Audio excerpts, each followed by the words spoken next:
Good morning. Welcome to the first Stop Drifting Live. We're going to get started in just a moment. And I'm just going to say I'm so excited to be here as people are coming on board, looking I forward to know. the conversation.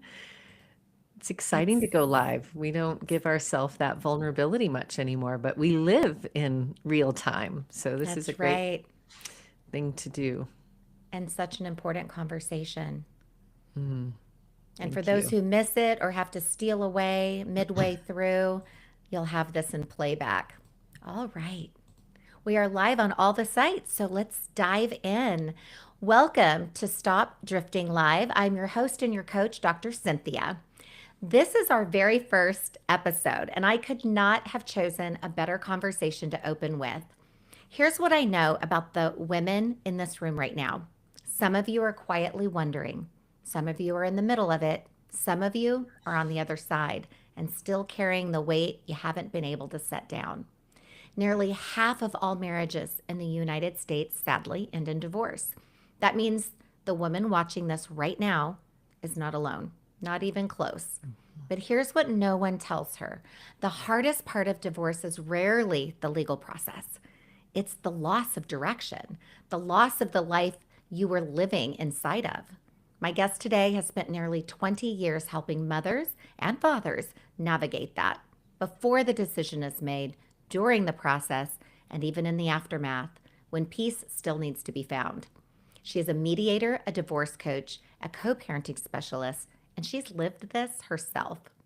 Karen McNenny is the author of the forthcoming book, The Good Divorce: How to End Your Marriage Without Ending Your Family. And you guys, it's available next Tuesday, May 19th, but right now in pre sale. So pick up your copy. Pick up your copy on Amazon or wherever fine books are sold.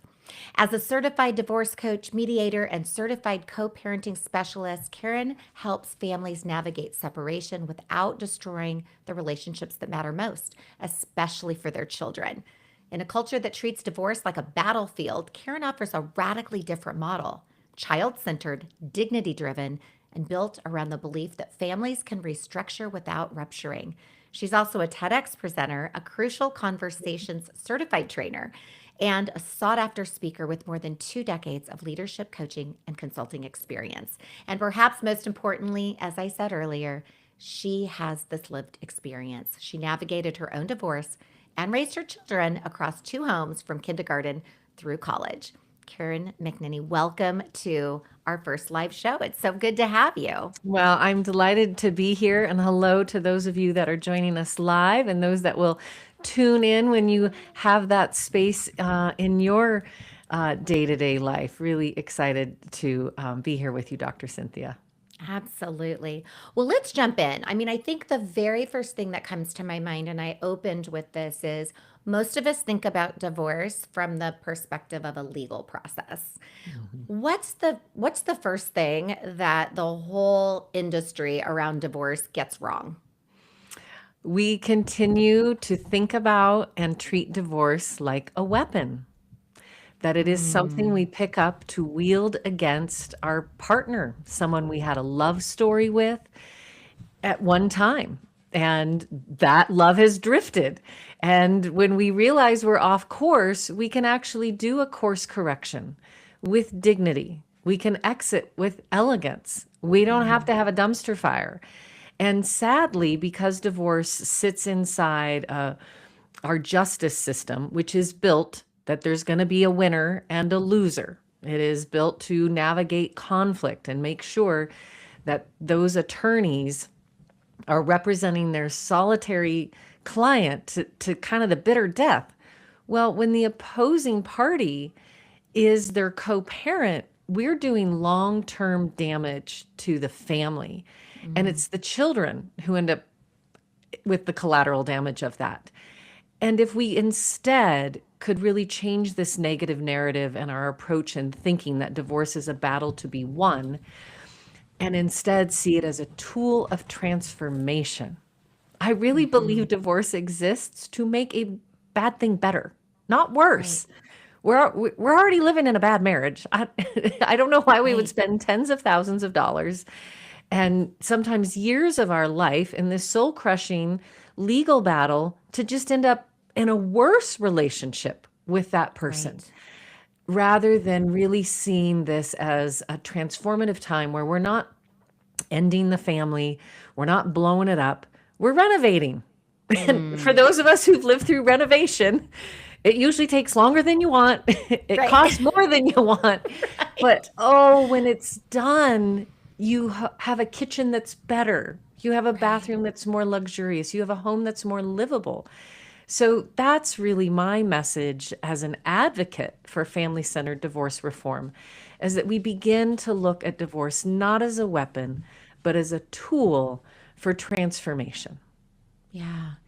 That is, it's so beautiful when you put it that way. And I wish I would have known you uh, many years ago, right? In 2010, Yeah. when I was finally pursuing that. My experience, and I wonder if this is common for the women that you speak to, is that part of the reason I put off what ultimately was the best thing for everyone involved was the children. Yeah. And it is that common. Do you find that and it leads to avoidant drift, right? So instead of dealing with the marriage that was no longer working, Yeah. I just put that on autopilot and Yep. dove headfirst into work Yep. instead of addressing it because I couldn't imagine what that would be like with little kids. Oh Talk my. about that from a how your clients show up. Well, your first question, where do we get it wrong as a legal approach? I would say now the question is, where do we get it wrong personally? We stay too Mm, long. It right. is the number one mistake that I see people make, myself included. And my children were 5 and 6 when we became a two-home family. So they were littles, they were itty bitties. We were just getting started as a family. Mm, And nobody wants this truth to be their truth. And I say, fight for your marriage, get into couples counseling, do your own therapy. I'm pro family, I'm pro marriage. But when we recognize that the thing that we are embroiled in is only getting worse and not going to get better, right? That's when hopelessness mm, versus kind of this distracted hope that isn't based in reality, the magical thinking that we right. have, doesn't serve us. And, one of two things tend to happen in marriages. Either the conflict continues to grow, and studies will show us that for children, staying in a high conflict household is more damaging long term than living across two happy homes. So, thinking we're doing our kids a favor by waiting, right? Right. Like we're stay Right. for the kids, stay for the kids, is not necessarily true.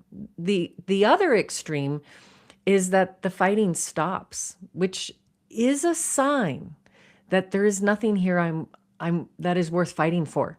I'm Mm, kind of given up. And everybody gets really apathetic in their marriage. And that's maybe when the parents start to look like roommates. We move into two different rooms in the house, which is not all bad. For the happiest of marriage, we're just learning more and right. more, have your own sleeping space. Right. But we begin to see a romantic, loving, supportive partnership turn into something that is endured. And Mm, then again, that's what we're modeling for our children. That's what my parents honestly modeled for me. right. And they're about to celebrate their 64th wedding anniversary. And I, I, I mention this in the book because they are still alive and well and in the world. But it was very clear their marriage was not something I wanted to replicate in my own life. So we know when we're drifting. We know our truth long before we speak it. And this mantra, especially for you mamas out there, stay for the kids, stay for the kids. I'll just wait till they graduate. That was my mantra. It sounds like it was your mantra, Cynthia. Right. Right. And then there was a breaking point one day where my children were in the bath, splashing, having fun, but making a mess. I was irritated. I was just on the edge of my patience. And I exploded on my sweet little babies in the bathtub. Mm, And they looked like they had saw a dragon. right. And in that moment, I thought, oh my heavens, I need to leave for my children, Right. for them to have two parents who are happy and fulfilled, to have a mama who is not taking her displaced aggression about her spouse out on her kids. Right. I was not the person I wanted to be. My character was drifting, my value system was drifting. And sadly, when we stay too long, often what starts to happen, right? Those apathy, but also the addictions start to reappear, the Mm. infidelity, the I'm building a case against you, my partner in my life, so I can prove to the invisible judge and jury sitting on my shoulder, look at how bad Right. this is. Look at how disappointing they are. Look at how much harder I work. And whatever you go looking for, you're going to You're find. going to find it. Yep. Absolutely. I want to highlight a couple of things you said. First of all, I think it's so important that you are pro family. You're not anti family, and we've got a guest coming on again next week, actually, that's also speaking about divorce from the financial side of things. Yeah. That wasn't intentional, by the way, although we're focused on prosperity this month. So it definitely fits the theme of the month. I too am pro family and want nothing more than, wonderful, thriving marriages, etc. But you said something that I think is so important. It's the signals. So there's those external signals that you start to see people get quieter, either the fighting escalates or it goes quiet altogether because there's apathy, all of these sort of living as roommates. But you also mentioned some of those internal signals. And so those watch out for is your example of kind of who is this person, upset with my children in the bathtub. When my ex-husband, my kid's dad, and I separated, my neighbor was talking to my daughter, who was then 15, and said, "Your mom is so funny. She's one of the funniest people I know." And my daughter goes, "My mom is funny?" Now, I realize that kids don't always think their Yeah. parents are, all that. But my daughter then later said to me during separation, then ultimately the divorce, she's like, "Mom, you're like a different person. Yeah. Yeah. You are so full of joy and happiness and don't take yourself or life so seriously." It was like I'd walk into the house and the armor would go on. Yes. And so, Yes. what are those internal signals that are saying to you, this is not a healthy situation? Mhm. And if there's kids involved, what are you modeling? That's Yeah. that's not the Pay kind of, attention. yeah, that's Mhm. not the marriage I wanted to role model for, my children. And that story makes me giggle because I have a moment just like that in our household, and it's one of the very last, in fact, it's where the book ends, a section called Late Night Nachos, which was a Love running it. title of the book for a while. Um, And same thing, the kids and I, we were now just our trio, and we were up Mm. late. We had built a big fort in the living room. We had made a plate of nachos. We were having so much fun, and my sweet daughter, she just kind of took my little cheeks, and she's like, "Mama, you're so happy. I just love it when you're happy." Oh. And little brother chimes in, and I had one of those grief relief cocktails in that moment, Mm-hmm. which is often Yes. the cocktail we get served with divorce. Right. Right. Extraordinary grief and this relief. And the grief was, I wish I could have been this happy inside the marriage more than anything. I would have Right. loved to have, at this time, been growing old with the father of my children, to 100%. be entering into this empty nest chapter with him. Right. But neither of us was the best version of ourselves inside that marriage. And just like your daughter recognizing and my daughter recognizing, um, oh, this is a better version of my parent. And I Mm. see that on my podcast, The Good Divorce Show. I have people like you and I come on and talk about their divorce experience, their good experiences. And I had a woman who's 40 and her mother is 60. She's the adult child of divorce. And they came on the show to talk together about that 9-year-old memory. And Mm. in retrospect, like, oh, I can now see as an adult mother and wife all that my mom went through to protect us from a lot of the uglies and the appreciations. And I see that divorce did make our family better. And Right. my daughter's also been on my podcast, and she has come to the same conclusion as a young adult. And it's funny, when they were young, they would say, this fantasy of, well, maybe mommy and daddy will get back together, and oh, sit side by side, and oh, we made you a present together, and oh, let's all go have ice cream. And now they're like, I don't know how the two of you stayed married for Right. 7 years. They Yes. see they see two beautiful people who are lovely but incompatible in the ways that we really need Right. inside a marriage. Yeah. And maybe that's to your question, Cynthia, about those warning bells. Right. Um, in my situation, we got engaged very quickly and we got married very quickly. So I always say it was a little like buying the house without doing the home inspection. Right, right. Yeah. And at which happens, and people grow apart, and we put our energy Yep. in the different places, and I'm all for, go to counseling, do the work, do all the Mhm. things, but if there's a point in which you are neither one the best version of yourself, and you're staying only for the children, you're probably doing more of a disservice than a service to the family unit at that point. So let's talk about the how. And I want to just say again, The Good Divorce, your book, it comes out next Tuesday. You're in pre-sale. So this is a perfect time, guys, to Yeah. grab it, because if you grab it today during pre-sale, it's going to be in your mailbox next week. Yes. And the more people hear this and get this book, or buy it for that friend or that loved Hmm. one that is going through a tough time, share with us a few of the nuggets. Give us a few spoiler alerts about the woman listening right now Yes. who's saying, "Okay, I get all of that, and y'all make sense, and I realize in my logical mind that that's true, but Hmm. I can't imagine a world where we are co-parenting in harmony and we're doing the right things for the kids." So Hmm. give us some of the techniques, the things that we need to know. Wonderful. And one of the things I really highlight in the book, and if you pre-order off my website, you'll get some bonuses as well, including how to move from conflict to conversation, like just some real tactical tools, Mm, because conflict is not the problem, it's information. It's information that right. we need to come at something in a different way. And I'm a big believer that how we begin is often how we end. And the beginning of every divorce is how we communicate about it. So let's just say that on a Sunday afternoon, you've been through your 9 months of couples counseling, you recognize we're complete.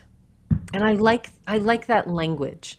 Language really matters in this process. Not a broken family, not a failure, Mm, but we're complete. And we see the exit. Some of us keep driving by that off ramp over and over and over. right. And if we can make the elegant exit, and like you, Cynthia, I come from a corporate background, and actually I've had 20 years as a business consultant and then came into divorce consulting more recently. And one of the things that we, highlight in the business world is, if there's going to be a big change, a big transformation, a big policy change, we're adding a new thing, we're taking away a program, communication is where we start. And so often we just think, oh, yeah, we got to tell the kids. And we're like, we Mm, got to tell the kids tomorrow because we right. decided today. And I'm like, no, Right. you don't. So that's my first tip. Be intentional and thoughtful about that conversation with the kids. And it does not need to happen immediately. And you're probably not ready to happen Mm, it. And I had one client say, well, I don't want to be deceitful. We're carrying this secret. I'm like, honey, first of all, deceit is different than discretion. And parents are very good discreet point. all the Yes. time.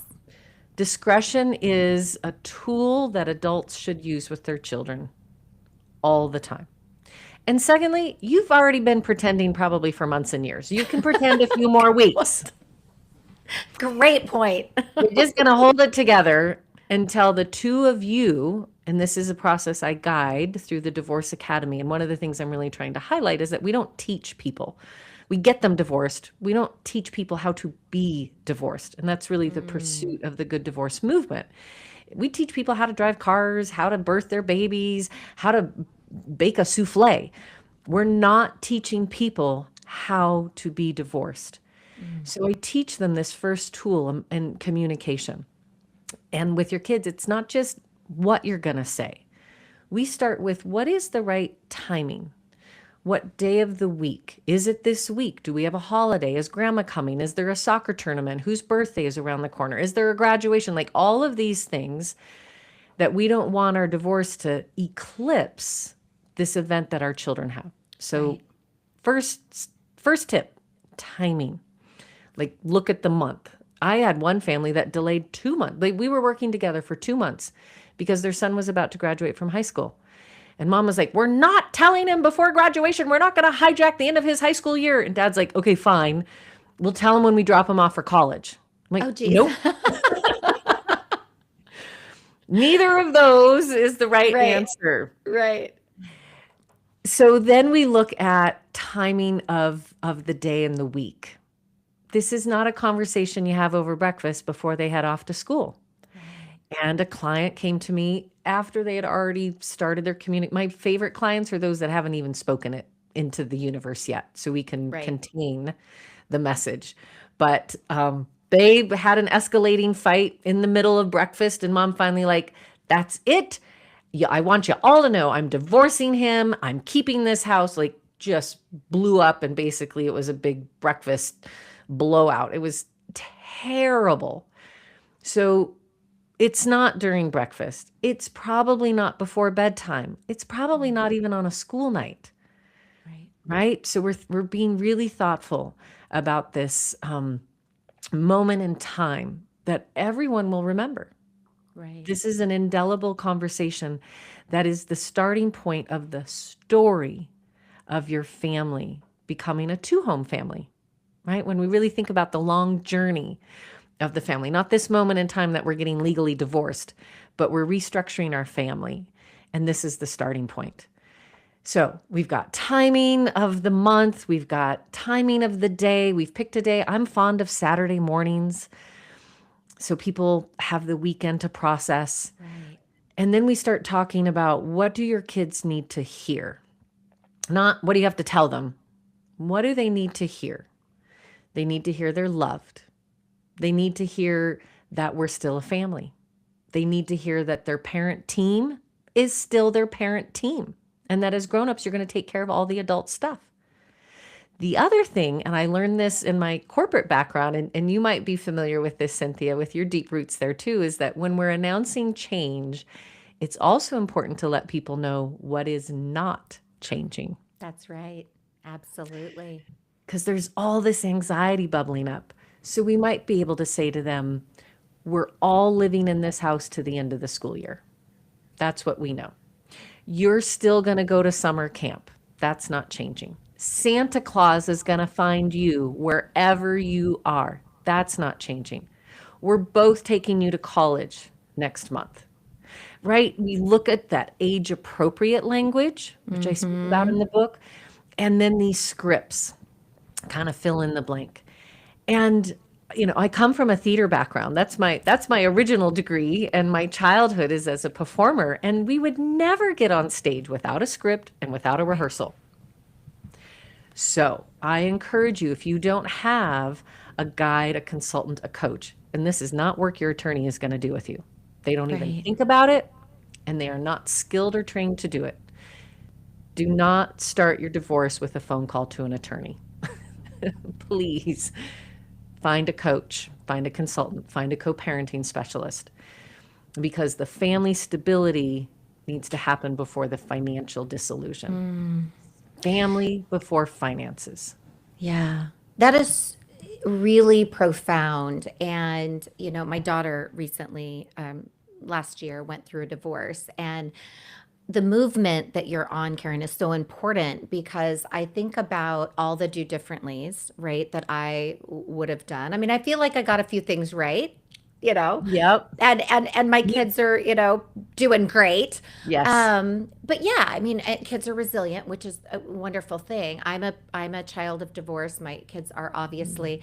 Mhm. I even think about my daughter having recently gone through a divorce and how helpful it would have been to have somebody who's an expert, who has data and evidence and information to help guide that process for both sides. So it's not a, well, I think it's a good idea if we do this, and the other Yeah. person, because it's your idea, doesn't want to do it that way, right? Right. That you have this solid approach is, I feel like more people would at least explore the idea more timely if they Yeah. knew they had a safe place to talk about all of the what ifs and the hows and Mhm. this notion that language matters. I say that a lot, but it's the restructuring. I love that language Mhm. because it looks different, it feels Mhm. different, the structure is different, but the things that aren't changing, the foundation of we both love you, we're both going to be in this together for you, we're both there for you, etc., um, starts to, for me, just lower that anxiety and that risk and that tension that comes with, oh my Mhm. gosh, especially you mentioned to me on our pre-call, more women are making the decision these days than men, correct? Oh, I hear the statistics somewhere between 70 and 80% of women initiate divorce. Right. And I don't know, I don't have data or a scientific study as to what's driving that. Mm, Um, my hunch, and I reference this in the book, is some of the domestic imbalance. mm-hmm. It's still heavy on the shoulders of women to get the groceries in the house, make sure there's meals, know when the doctor's appointments are, managing the clothing for the kid. Like and we're wired for it, but it has shifted that we're also now building businesses. Yep. and and many of us are the primary breadwinner, and we're still taking the heavy load of the domestic. And trying to create balance in that, ironically, comes through divorce. I now Mm-hmm. have a 50% partner. You're Mm-hmm. doing 50% of the load. I really wish it would have happened in the same house. We worked for that, but we couldn't get there. Right. Mom tends to be the default. Marriage is kind of great for guys. A lot of Yeah. things are taken care of for them. Yeah. And I Right. have And respectfully, I agree. And the data is, to your point, just for the man who may be listening intently, yes. and I hope there are, by the way, Yes. is that's not an indictment of men. In my experience, the Right. research is pretty clear. We choose that, right? We Mhm. want to do a lot of those things. But then it does get out of balance when we don't allow for more help or create space for more help because we're tend to be resistant of allowing and asking for help. The other thing that strikes me though is that 70 to 80% of women making the decision is statistically women carry a lot more guilt in general. Yeah. Yeah. And so it really is this compounding situation of, women who potentially are staying longer than they should because Mhm. of guilt, of concern about the kiddos, etc. And Mhm. then finally reaching that point and just feeling very over their skis about how do I do this in a way that everybody is okay because, you Mhm. know, we certainly want that. And you provide this framework that says, look, pro family, do all the things, make good Mhm. decisions when you choose to get married in the first place and then do all the right, be intentional in your marriage. But gosh, if it's really come to that point, there's a better way. Mhm. And I think so often, in the waiting too long, we look at each other as, across the table, right? You're on one side and I'm on the other side, and Mm, and we're the enemy to each other, rather than coming to the same side of the table yeah, and recognizing we have a project to do together. We have a right, problem to solve together. And your marriage is ending, not your relationship. right. We both have former spouses. I am Mm-hmm. very much, you're about 14 years out. I'm about 15 years out. I have, I've had virtually contact with that person every week, if not multiple times a week through my kids. It's less now that they're young adults and Mm-hmm. moving away and into college. But that's part of what kept me in my marriage is I was so afraid of divorce. I'm like, I don't want to be enemies with the father of my child, of Yes. our children. I actually, I just need to get unmarried. Right. We just Right. need a path to get unmarried without a lot of Exactly. destruction and without a lot of debt. And I think you're right. If more people knew that was one of the options, and this is the cultural narrative that if you're going to get divorced, it means you're going to get on opposite sides of the table. And I'm saying you Right. can reach this from the same side of the table and stay Yeah. on the same side with your kiddos, because the Yes. graduation leads to the wedding, leads to the grandbabies. You're living it, Cynthia. I'm living all of it. Absolutely. And Yes. it's not fair to our kids to have to negotiate their parents' BS on their wedding day, That's right. That's honestly. right. And Yeah. there's no reason for it. So these Mm. these small little hacks of changing our thinking around divorce, and that it's a restructuring of the family and it's a continuation of the relationship. It's just defined differently. And language you mentioned again. So here's another little tip for folks to take away from. For a long time we've always referred to mom's house, dad's house, and there's been, an iconic book, Mom's House, Dad's House. Well, very early on in our journey, we withdrew that language and we named our houses: Mm. the blue house, the yellow house, the park house, the beach house, the name of the street, the Harvey house and the Hillary house, the Golden house and the Beckwith house, so that the children, because again, they belong to both homes.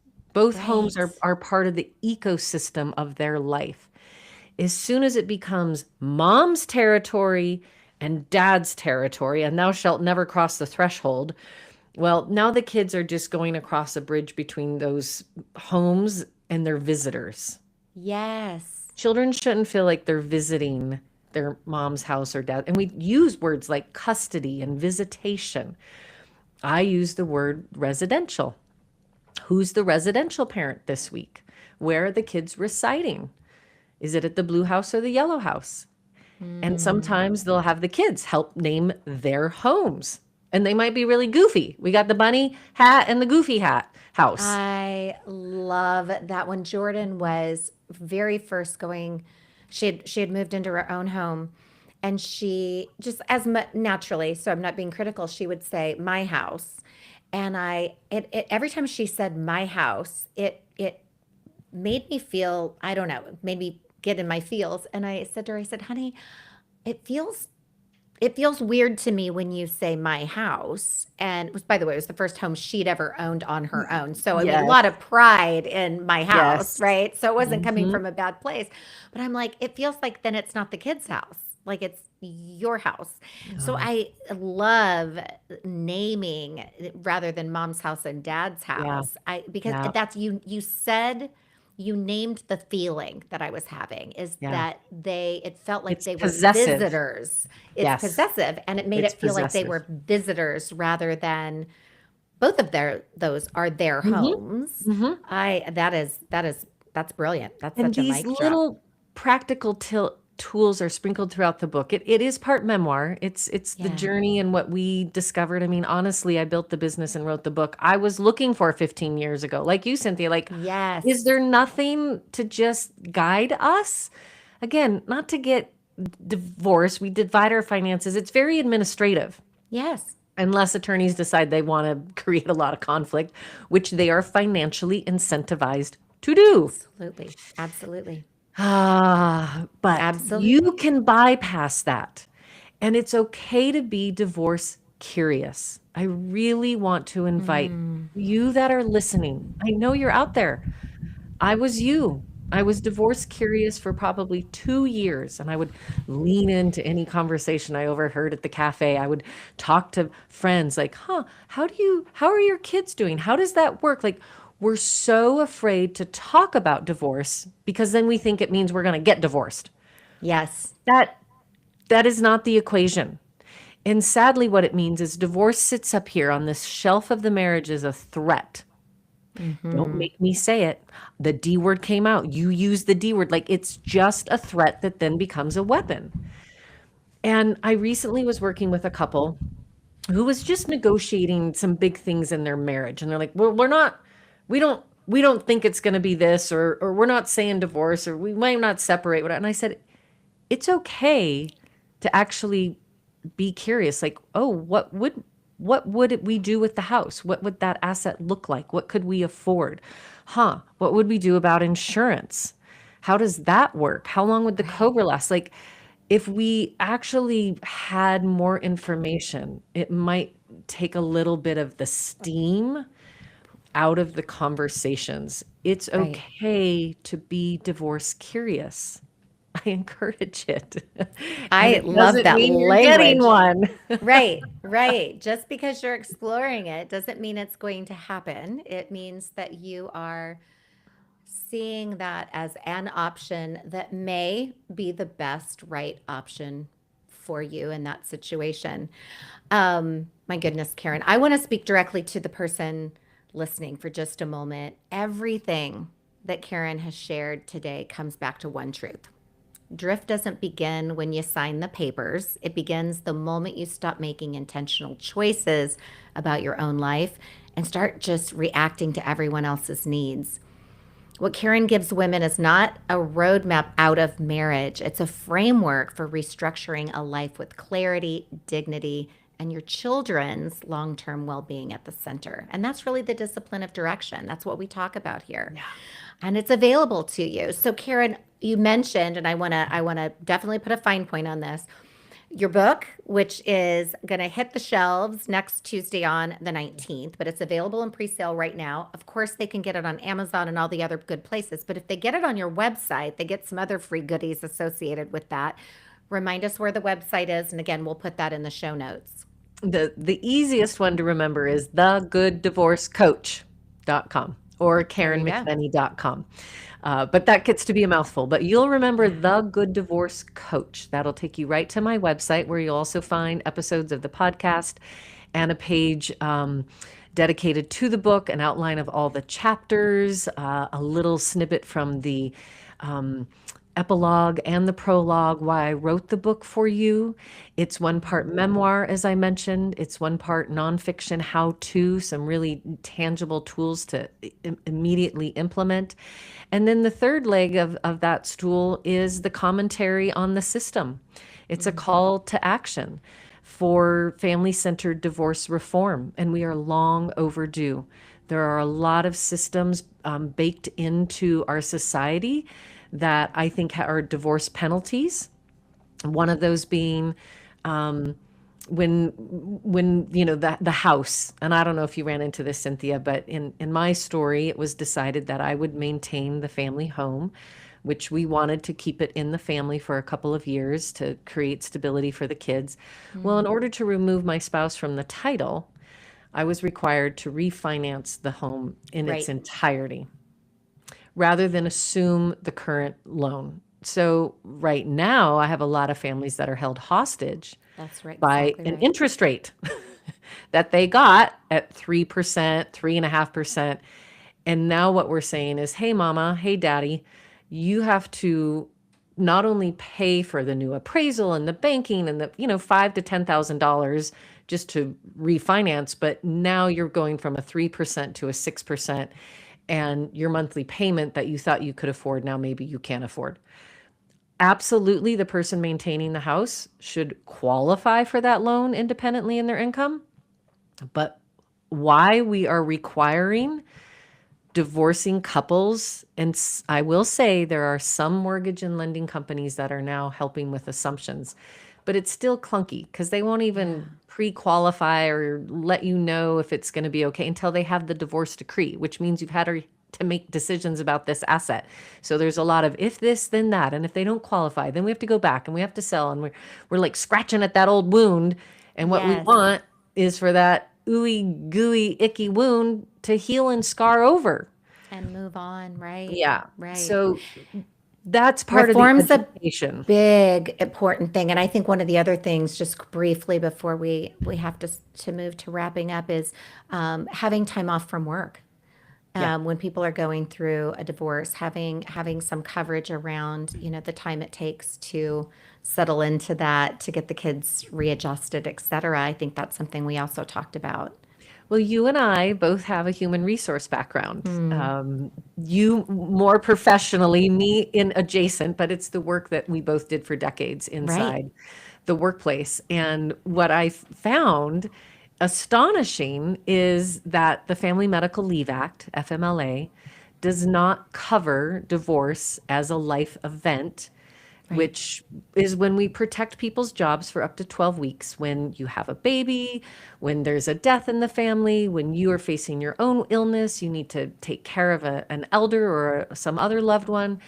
We know through research and transitions that divorce is the second most Mm-hmm. stressful event in someone's life, second to death of spouse. Number three is separation. And then within that top 10, we have change of job, a move, right? Right. Parenting adjustment. Like there are so many stressors wrapped up in this one event, and we do not recognize that Mm-hmm. through the Family Medical Leave Act. And until you and me and others can take that drift that we have missed and bring back the discipline to Yes. really take care of employees, I'm also raising the flag to people who are decision makers in organizations and to HR professionals to really think about what are the resources and support that you can provide to your staff. Because often managers will know. And I don't know Yes. about you, Cynthia, but there was a couple of years where I was half a person. I was worthless some days. Like, and I know employees are sitting in their cubicle and they're just churning Sure. and they've got Struggling. struggling. They have extra meetings with financial people and attorneys, and maybe they were not parenting a lot and now they have a bigger responsibility of parenting, or they were always the person who picked up the kids after school and they had to change job to afford life as a single income household, like navigating all of these changes. And I'm so grateful for you highlighting the need for that kind of attention and reform, Mm, and that in general, I think as a society, we're neglectful of families going through divorce. I think right. there's still a lot of shame and isolation that comes with this life transition. And that's the last thing we need when we're going through divorce is shame and isolation. Absolutely. Absolutely. We do enough of that for ourselves. We don't Right. need we don't need everybody else lining up to pour on.